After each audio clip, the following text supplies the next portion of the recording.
Well, in our first session that we had, the first night we got up here, we introduced our topic, which is relationships, and we've been talking about all sorts of relationships. And one of the things we began to realize is that relationships are oftentimes the source of immense amount of pain, but oftentimes they're also the source of an immense amount of joy. And yet somehow, even though we find that, we still find ourselves coming back to relationships. There's something built into us that desires to live within relationship and community with one another. And so what we looked at this first evening is we looked at the foundations of relationships. And we looked first at God himself.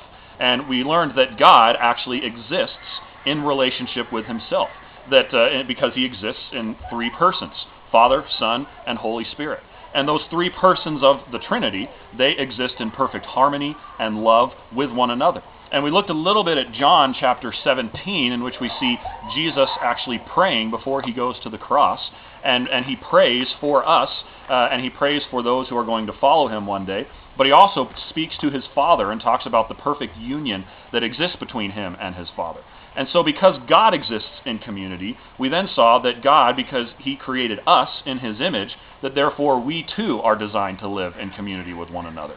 We looked all the way back in Genesis chapter 2, in which God said that it is not good for man to be alone.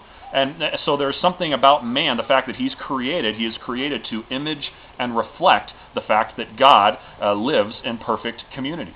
Now, obviously, we know that doesn't live perfectly nowadays, and the problem is because when you get to Genesis chapter 3, we see that sin entered the equation. And right away, we see that Adam began to blame Eve for the sin.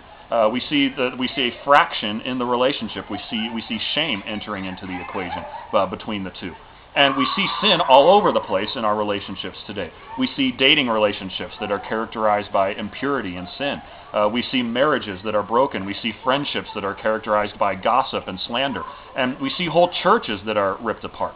And so the only solution for that is the gospel. We see the root problem of all relationships is sin. It's sin in our own hearts. The main problem in all relationships is us. It's our own sinful hearts and sinful tendencies. And so the only solution for sin is Christ. And so therefore, the only solution for our relationship problems is Christ and his work for us. Christ suffered, he died, and he was resurrected, and he lives for us even now. And he did all these things so that we could be reconciled to God, and now therefore reconciled to one another.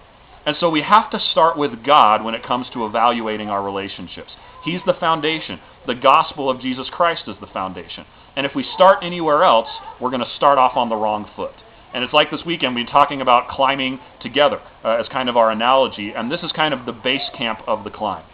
That this foundation, this base camp is where we start the climb together, is with God and his gospel as the foundation for our relationships and the solutions to the problems of those relationships. And so from there, we're going to flesh that out more in the coming sessions.